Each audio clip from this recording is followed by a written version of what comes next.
Welcome to the Geekcentric podcast, and welcome to our spoiler-free review for Mufasa, the Lion King.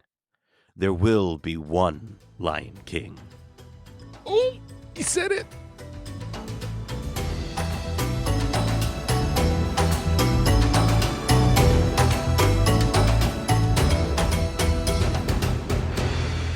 Welcome to the Geekcentric podcast. My name is Nate, and this is our spoiler-free review for Mufasa, the Lion King.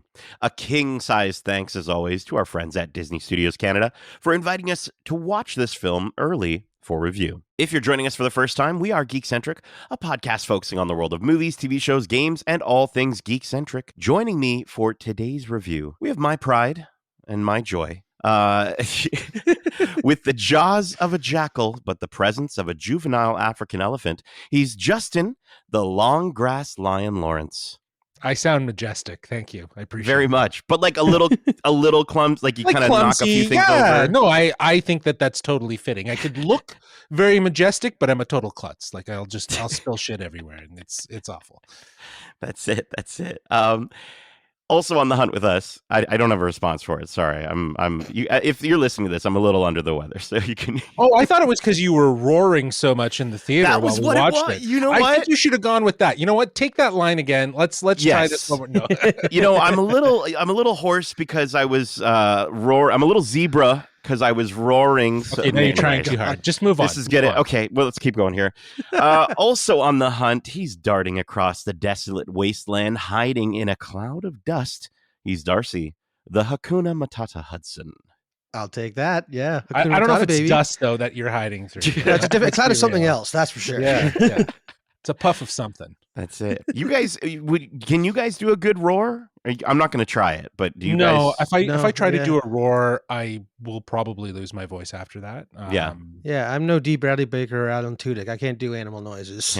I can do some animal noises, but it has to be something that I could control. Like, and I imagine with your daughter, you're like maybe you're reading some books and doing some noises. Oh yeah, my wife always loves the fact that I'll do like stupid voices for specific characters. I look at the character and I'm like, this is the voice. This is the voice that I'm going to do for this character. And right? I mean, I know this is audio only, but out of the three of us, only one of us actually has a mane, which is Darcy. So yeah. I mean, I think we talked about that during our Craven review. Yes, too, we did. We brought up the lion time mane joke already. It's actually really funny that's come up again. Yeah, that should be a drinking game. How many times do we reference Darcy's hair? As a mane, a lion. Lion's mane, dude. Well, listen, there's not enough rain on the ground to start. Oh, wait, it just started raining. Thank goodness. Before we get too wet, let's get to our review here. Let's get to the synopsis. Bro, you okay? Did you take a cold FX before this thing? I might be, I might have been out in the sun. Yeah, hallucinating? You've been looking at that puddle, eh? You've been like, I've been, just get me in the cave with Pumbaa. That's all I want to do. Before you wander off into an elephant graveyard, let's get to the synopsis for this prequel film. Exploring the unlikely rise of the beloved king of the Pride Lands, Mufasa the Lion King enlists Rafiki to relay the legend of Mufasa to young lion cub Kiara, daughter of Simba and Nala, with Timon and Pumbaa lending their signature shtick. Told in flashbacks, the story introduces Mufasa, an orphaned cub lost and alone until he meets a sympathetic lion named Taka, the heir to a royal bloodline. The chance meeting sets in motion an expansive journey of an extraordinary group of misfits searching for their destiny. Their bonds will be tested as they work together to evade a threatening and deadly foe.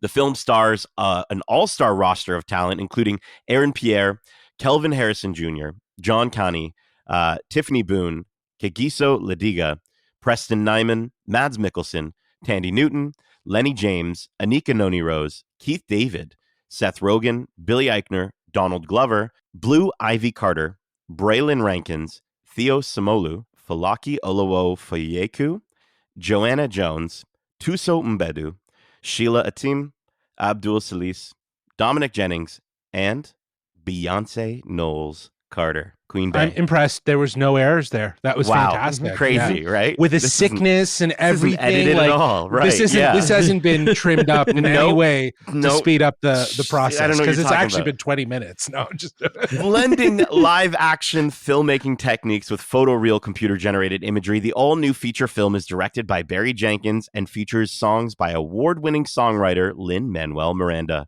Mufasa the Lion King opens only in theaters on December 20th, 2024.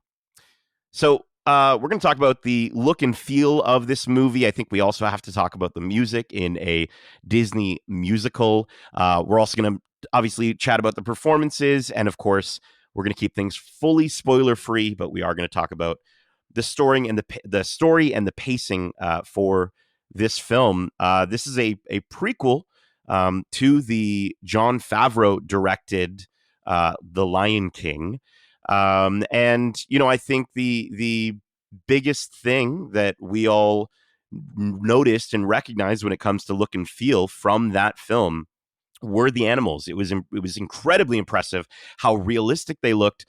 But in a Disney musical, it definitely left, myself, and I think we all have the same sentiments, wanting more from facial animations. And I think the biggest thing and the first takeaway would be from the look and feel is that they're more animated. Yes. We've got smiles, we've got looks, we've got expressions. Sarabi We have emotion. glancing over at Taka in a different way, and I think that's something that animation can afford you. And so I understand they're still going for the hyper realism. It still looks gorgeous, but I was really happy to see that change and that feedback being taken. Yes, absolutely. I think even from having watched the original or the first film last night ahead of today's screening and seeing this film, that was such a glaring difference, is just how straight-faced all the animals were. There was no emotions. Their mouths were moving, but there was no emotion anywhere else. You'd have to hear it in their voice, and maybe they'd get a little angry and they'd kind of do a pose or something like that, but there was no actual emotion that was in their performance in the original. And here, the shot opens and you see Simba, and he's like, he doesn't say anything. It's just, but he looks like he's smiling. And I was like, right off the bat, like, they're showing you that, to your point, they took that feedback and actioned it in a really great way. I think one of the coolest things is, like, while they do look more animated, they still have that, again, doubling down that realism. Like, we all have dogs or cats in our lives, and we can see them go through those emotions, just the way that their body language happens. And again, we see that in this film, is the subtle movements of the ears, coupled with the added emotion to the face, just adds this, like, it feels like a real animal smiling or talking and feeling these emotions on the screen, which is, again, leaps and bounds ahead of those flat, as you call them, lion faces. Yeah, the first one, we kept talking about just lion face. That's just all lion they would face. do. Yeah, it was just lion face, and it was just like resting lion there. face. Yeah, exactly. There you go. That's a good way to call it. Yeah, resting lion face. Yeah, I like that.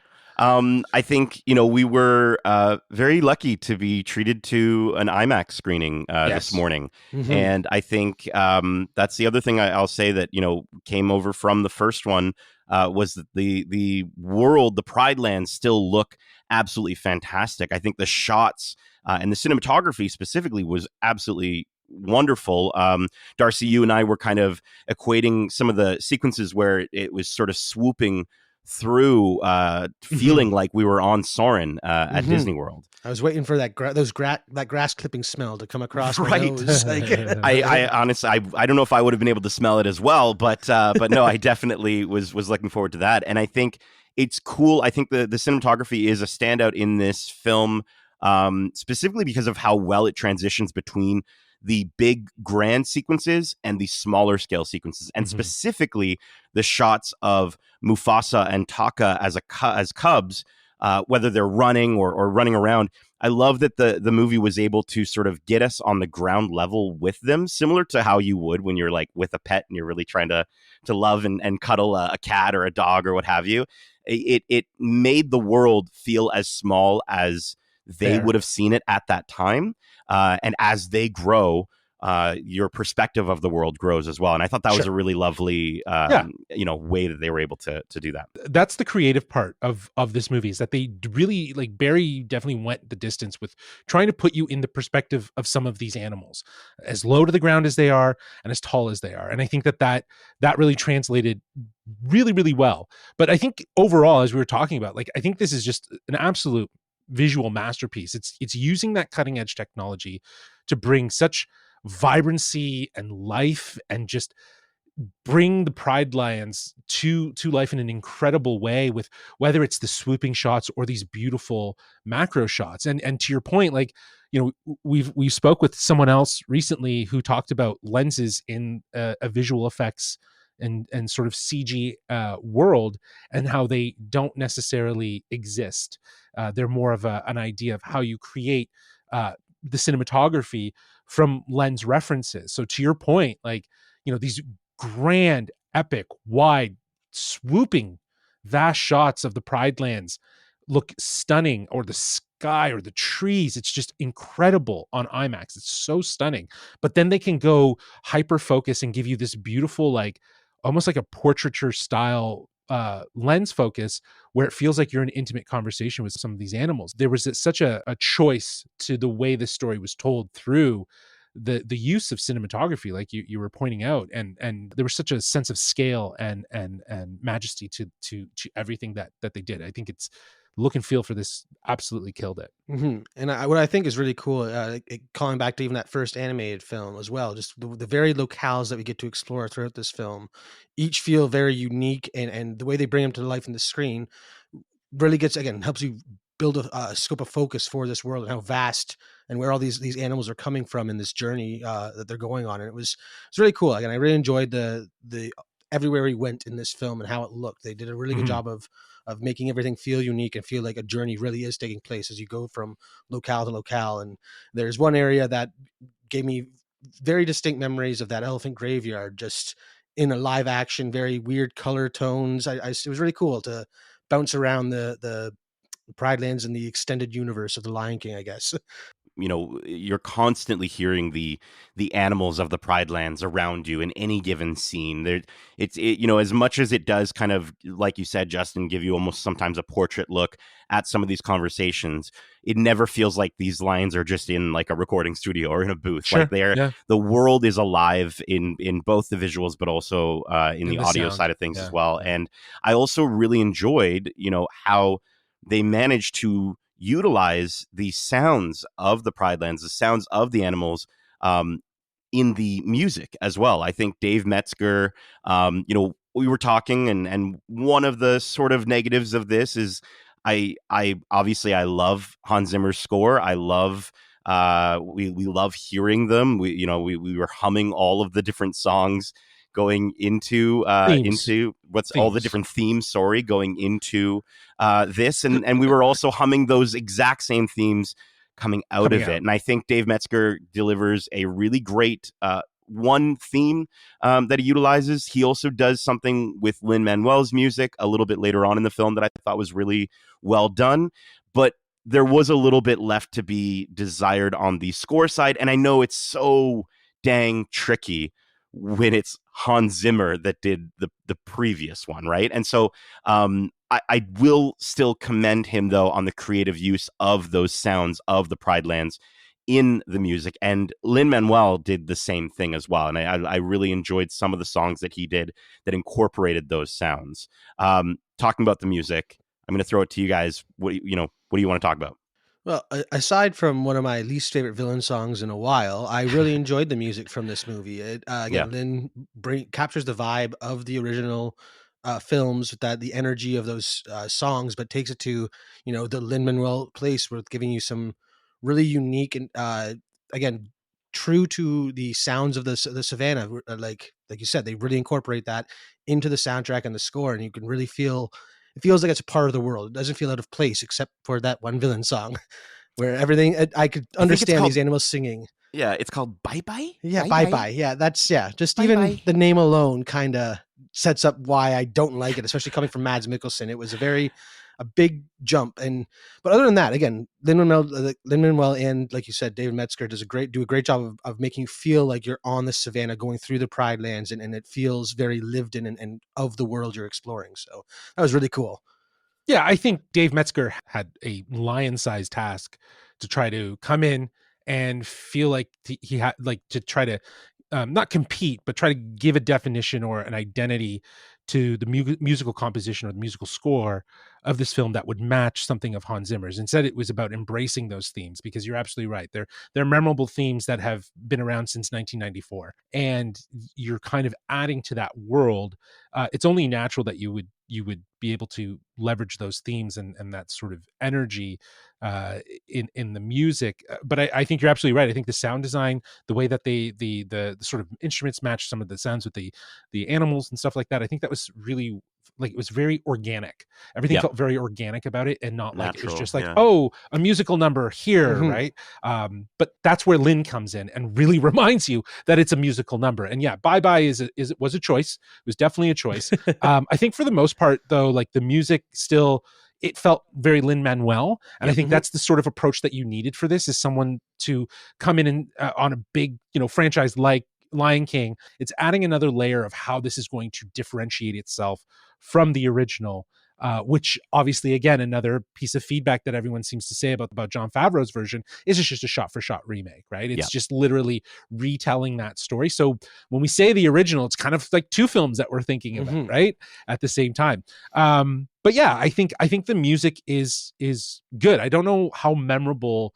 I think Bye Bye is the only memorable song because I just didn't like it. Sure. Do you know what I mean? Yeah. Right? Like, I just don't know how memorable everything else is yet. Like, again, some of these songs you need to listen to and like get stuck. I think the only other one was Brother that I really liked. I always wanted liked, a brother. Yeah, I always wanted a brother was a really was I think it was also the energy of the performances too. Yeah, I think the I Wanted a Brother song was the song that we saw previewed at D23, and there's a reason that they previewed that song. I think it is the standout song.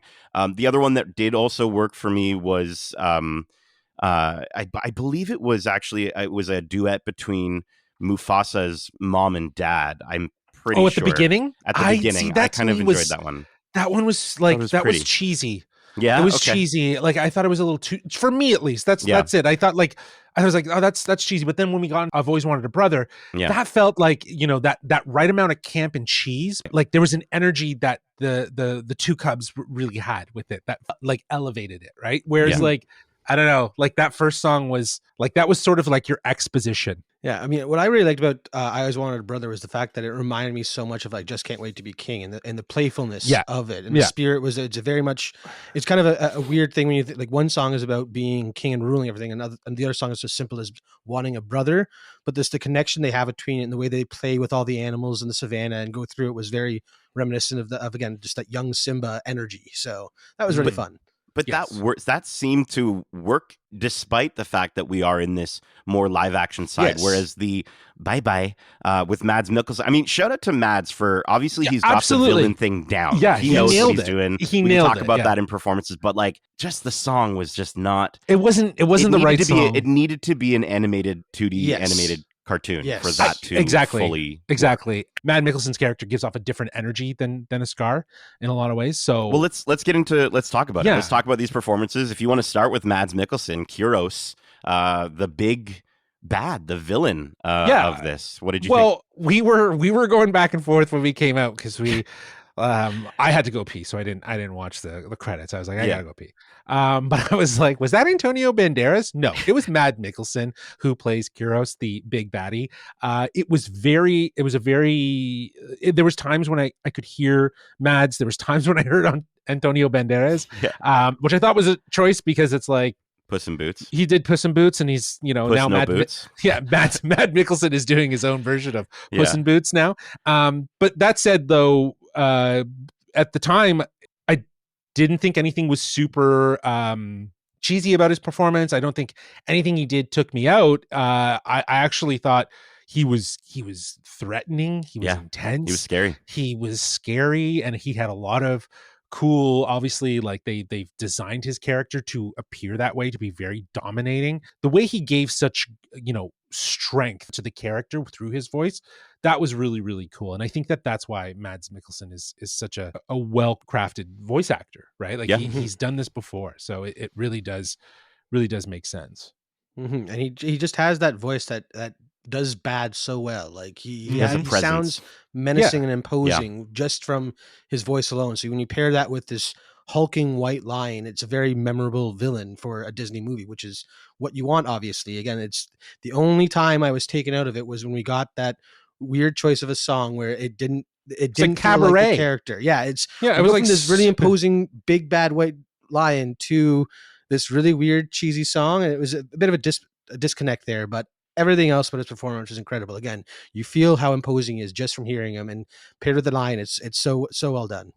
I want to go the other direction with this. I want to talk about John Connie, who also was T'Chaka, by the way, if you didn't recognize him with his voice in this movie. And I really enjoyed his performance as Rafiki. I think, like in the original Lion King, like it's Rafiki is such a delightful character, and I think John nailed the whimsy but never silly, or the hilarious but always wise sounding Rafiki. And I was happy to have him as a narrator, and I was happy to have him along for the journey. I think he was a standout in this film. I really did enjoy his performance.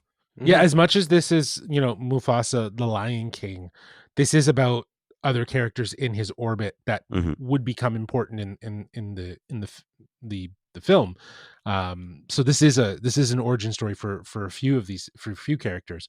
But yeah, I actually really enjoyed the fact of how much Rafiki was in this. I think John Canny, I think you said it best. He brings whimsy and wisdom to a whole new level. Like, you know what I mean? Like he's not overly silly like he was in the animated version, but he's a little not unhinged, but like he's loose, right? Like he's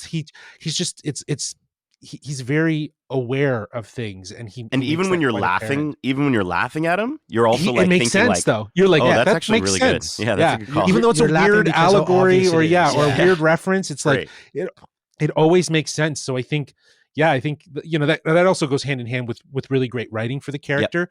But his delivery of it, he never took it to that place of too silly. It was genuine. It felt real. It felt very, like I just think everyone's. But this will kind of go hand in hand with everyone else's performance as well. But specifically with John Canny, like I think there's such a believability to everyone who brings to their voice to these characters, like the sincerity of what they believe in when they say these lines. Like it never feels like someone's acting, and if that makes sense, right? It just feels so inherently natural. Yeah, and I think the when we talk about the writing for this, I don't know if it's always the strongest, but no matter what, I think this cast always gave phenomenal performances with what they were given to say. And again, we sort of talked as we were leaving, Darcy and I, and we were going back and forth on the idea of like, it's a simple story. These are animals, so they're not going to be saying. Although Timon and Pumbaa definitely said a lot of things that didn't canonically make sense with the fact that they were know animals. too much. They know too much. They were the genie of but that was also very. I think that humor hit and miss. I think Billy Eichner and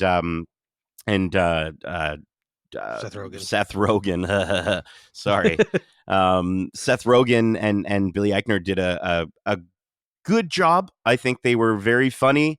I think that they outstayed their welcome quite a bit in the movie. They overstayed too. And that's not on their. That's not necessarily on their performances. That's more in the writing, but just from a standpoint of like the humor in the movie. But I do want to just kind of get into Aaron Pierre and Calvin Harrison Jr., right? Mufasa and Taka. I think in a lot of ways, this movie, and we'll probably bring it up again at least once, so maybe I'll be the first to say it, reminded us a lot of Transformers 1. And, we've got these brothers that are, they become brothers, they're best of friends, and we get to sort of see their journey to becoming enemies. And I will say Aaron Pierre and Calvin Harrison Jr. both did a really, really fantastic job of giving us the early stages of Mufasa and Taka, or Scar, and the hints at who they would become as they go through, right? Very similar to the performances that we talked about with Chris Hemsworth and Brian Tyree Henry in Transformers 1. They were very much doing the thing of channeling their characters and foreshadowing them through their performance. There was a point in the movie when Kelvin Harrison Jr. as Taka, like there's a switch, right? And his voice goes from being what it was before, and then he suddenly becomes more aligned with a sort of Jeremy Irons approach, if you will. And I think that was really great. But yeah, Aaron Pierre had such dominance. He had such confidence in every line he delivered, even though his character is obviously reluctant of confidence. He doesn't really have that, but like I felt every emotion when he didn't feel in himself. I felt that as well. I think the two of them, like you said, Nate, you pretty much said it all. It's just like they brought these two characters to life in a way that is reminiscent of the characters that we know that they would become, but in their early stages. And yeah, that's pretty much it. They were great. Yeah, 100%. Again, the way that they capture, again, that the transformation and the journey through their performance is really, really well done. Despite that performance or the journey happening at a breakneck speed, none of the emotions that you're supposed to feel disingenuine. Like they feel they're coming from like these actors are coming from a place where they care about these characters and are giving a great performance. So yeah, again, just aside from the pacing of this journey, I think they did a great job with the Well, let's talk about story. Just before we do, sorry, one really quick thing. Just because you did mention emotional performances, I think Tiffany Boone as Sarabi, there's a very specific scene where she's giving an emotional performance in a way that I was actually surprised by. I haven't seen a character express without giving anything away, express a certain feeling the way they did. You'll maybe know when you see it, but she says a collection of lines over and over again, and it really did hit. And I thought she did a great job. I just wish that we either had more of her or potentially none of Sarabi or the additional characters in this movie, and we'll talk about it. Yeah, and I guess that goes into story. But like Tiffany Boone was fantastic as well. She brought such depth to Sarabi, but like to what you were saying, because of the story, she's just not in it enough. That I really like. I wanted to care more about her. There's too much other things that are distracting in this movie that feel like it's taking away from their story. But yeah, let's talk about story. I don't know, like for me, at least with this film, it just leans really heavily on like the original characters having to play a part, and sort of revisiting some of those themes that might have, that we were working towards in the original film.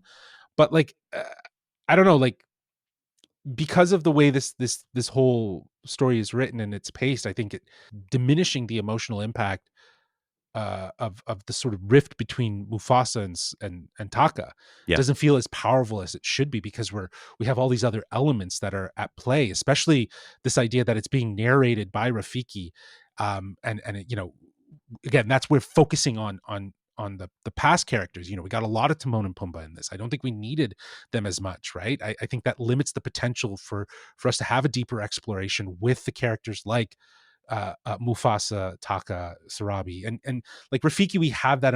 We were saying like he gets a good chunk of time because he's kind of in both sides of this story. But it just felt like a missed opportunity to kind of capitalize on sort of the emotional complexities that the brothers would have, and the film doesn't really fully explore that. And I think, even though like overall it's like it's an enjoyable watch, this movie, but like the story really does feel sort of oversimplified, and for something that could have been so much more, at least from what the marketing was. Like to your point, like you brought up Transformers 1, right? And like Transformers 1 is it's not about anything outside of Optimus and Megatron just having a difference in belief and a difference in how things should be. It's not setting up anything more than who they become, right? Exactly. Yeah. And it's driven by something that's internal that identifies each of these characters as different. I don't think we got that. Like we got why Mufasa is great, but like Taka just, I don't know, there wasn't enough of a focus on how that vengeance comes to really be outside of like a love triangle. Like, I don't Yeah. know, like that just seems really silly. It seems diminishing to the characters and to the whole point of the story, and really focusing on brotherhood. So that to me is where this film kind of falls apart.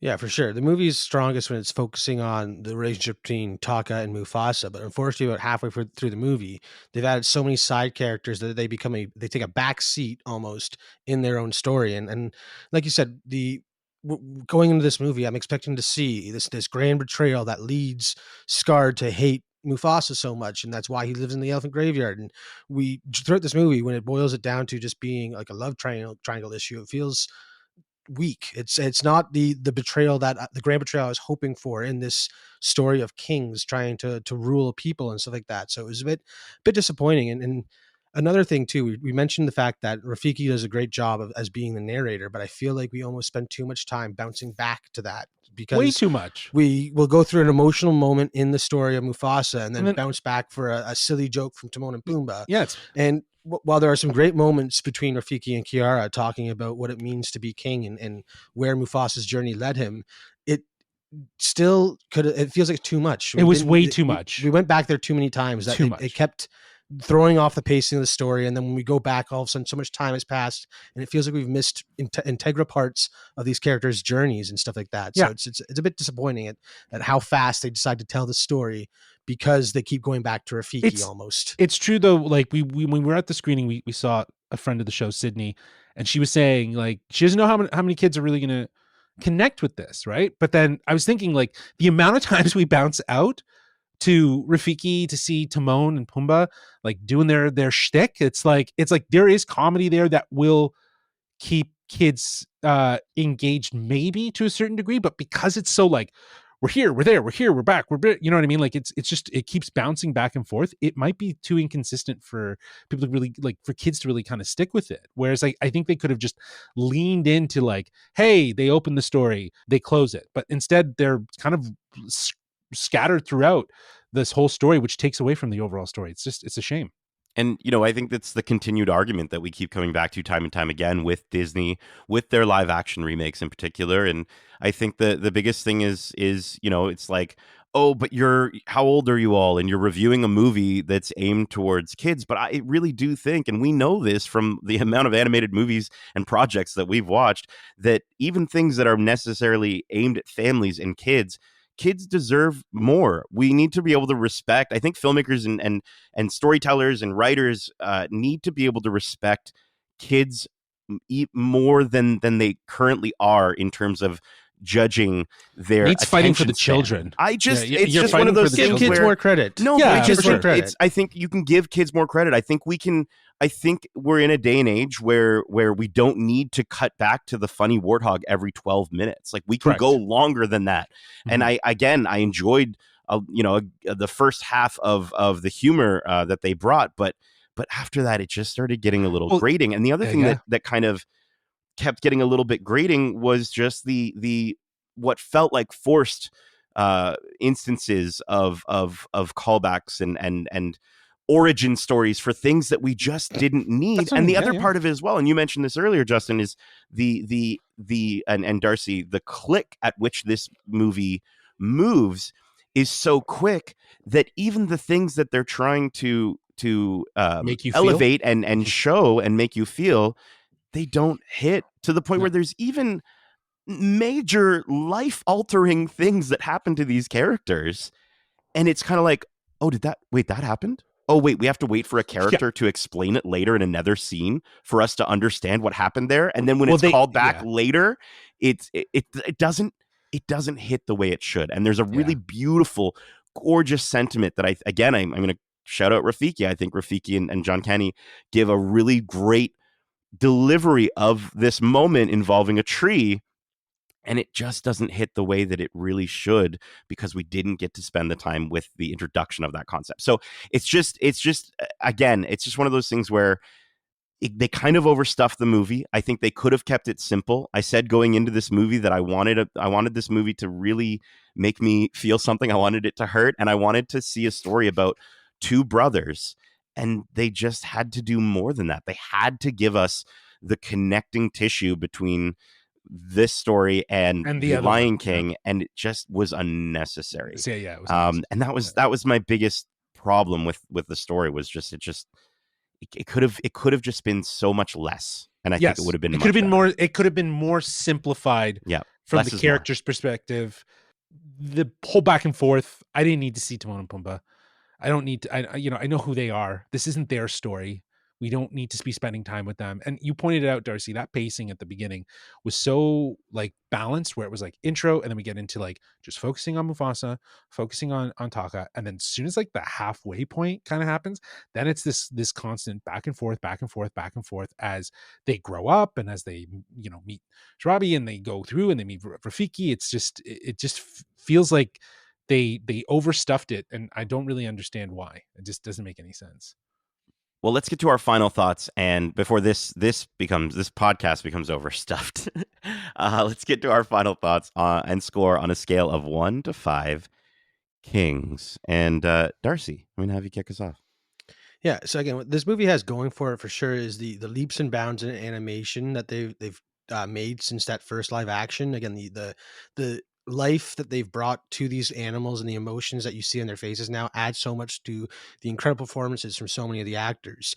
Again, it really suffers though once we get to the story of it all, and how again Taka and Mufasa kind of take a back seat, and their story feels very flat when you think about this grand betrayal that's supposed to have been occurred between the two, and it doesn't feel, it doesn't hit as much as I want it to. And like you said, Nate, you say you wanted to get hurt by this film, and I'm right there with you. I wanted to feel something from this, and I just didn't get that far, unfortunately, because we don't have time to see these characters go on this journey emotionally. They just fly by, and all of a sudden we're at the end, and they're at where they are for the next movie. It just doesn't feel earned. So for that reason, I'll be giving Mufasa the Lion King 3 out of 5 kings. There we go, Justin. Yeah, I'm with you. I think the thing that like you said, Darcy, the thing that's working for this movie is that Mufasa is, and I'm going to say it, is a visual masterpiece. I think Barry Jenkins is delivering stunning visuals. It's a spectacle. Is that, what's the word again that you use? Yeah, it's an absolute spectacle, Yeah. bro. 100%. It's the definition of spectacle. This There we film. go. And I think that Barry Jenkins delivers stunning visuals with cutting edge tech. He is literally grabbing this technology and bringing it into the world of the Pride Lands. He's bringing it to life. There's such vibrancy. There's such beauty. I think it looks incredible. And I think the film needs to be seen in IMAX to really appreciate the grandeur and like that scale. It really does shine. You need to see it. And the voice performances, they're solid across the board. There's emotional connections for the characters, especially between Mufasa and Scar at specific points. But again, their story feels so underdeveloped. And I think overall, the story does lean too heavily on nostalgia. It revisits familiar characters way too much, that distract from what should have been the focus, which is the complex relationship between brothers and their dynamic. And the music's good. I think in terms of it being memorable, there's only one or two songs that I can really pluck out. Maybe that's enough. But it does stand as its own thing, which I really like. I like what that Lin was able to do, his own style, especially even the fact of like, if you're just thinking like, I need to kind of not compete, but like I need to kind of match or give something different live up to. Beautiful. I got to live up to Elton John, what he did. Right. And how he brought the words to those songs and so on and so forth. But yeah, I think despite the narrative shortcomings and Mufasa still remains to be an enjoyable film, even with its narrative sort of pitfalls and its sort of clunkiness. And I think the visuals are definitely the thing that are going to keep audiences engaged while they watch it. I'm giving this a 3 out of 5 kings. Yeah, I'm right on board. I think again, this movie had the opportunity to be so much less and so much more. Yeah. And I was happy to be back with these characters. I was so stoked to be back in the Pride Lands, and I was excited for the maleficentification, if you will, of this concept, right? And getting to explore a different story this time around. And yeah, go see this movie in IMAX. It's gorgeous. It's absolutely beautiful, and the animation on the characters, as we said, it's significantly better than the first time around. The music and the story go for a different feel that works 50% of the time, I think. And if you're a fan of the original, if you're a fan of the live action Favreau film, you're going to have a good time. I think this movie is a movie that families will enjoy. Kids are going to, I think we'll have a decent time. Again, it's fun to look at. It's fun to laugh along with Pumbaa and Timon at certain times. But for me, it like we were all saying, it didn't slow down enough for us to feel the impact that it definitely had in there. And I don't think that's necessarily Barry Jenkins' direction at all. I think he did a great job. I just think it's more the writing and the way that they chose to take this story. And yeah, I think I enjoyed, as I mentioned, some of Lin-Manuel Miranda's songs, one of what Dave Metzger did with in terms of the themes. There was a moment where Dave Metzger did use the brother song again later in the theme, and I thought that was a really great collaboration there. But I think it was the dialogue in a lot of spots outside of Rafiki's character and the story that I just don't think I'll ever feel the need to or want to revisit, and that bums me out significantly. So yeah, I'm gonna go with, unfortunately, a 3 out of 5 Kings on this one. And it sucks movie. Because and it just sucks because the cast and this director, they're so good. They have the ability. All of the pieces are there. It's just the story isn't. And that's when you're watching a movie is a very important part. So that is it for our spoiler-free review of Mufasa, The Lion King. We hope you enjoyed it, and if you did, make sure to subscribe to us wherever you like to listen to podcasts. If you haven't already, and if you want to write into the show with your thoughts on this movie or any of the shows or movies we cover, well, let me just get Justin to give you the morning report on how you can reach us by Bill or by Pa. Well, they can reach us at wearegeekcentric@gmail.com. That's wearegeekcentric@gmail.com. Or they can reach out to us on Twitter at GeekcentricYT or on Instagram at wearegeekcentric. Or by hoof.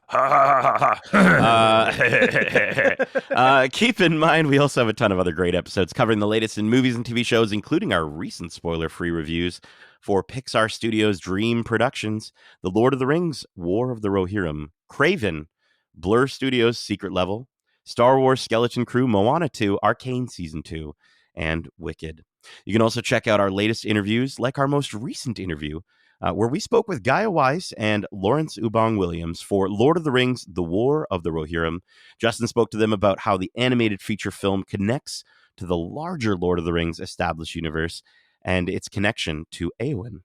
Plus, stay tuned as we have some really epic interviews coming soon from Marvel's What If? So if you were thinking, what if I subscribed? What if I subscribed? I don't know. I'm going Jeff Goldblum here. Yeah, I'm feeling a little bit. What's his character in that in Marvel? It's the collector. Grandmaster. The Grandmaster. Subscribe. If you want to, you can keep up with us what we're doing throughout the rest of the year and into the future, the geek future that is 2026. And you can catch all of those interviews either here on your podcast service of choice or over on YouTube at youtube.com/geekcentric. Justin, Darcy, thank you so much for joining me for this roar of a review. And as we say, love ya. Laters. Peace. Bye-bye.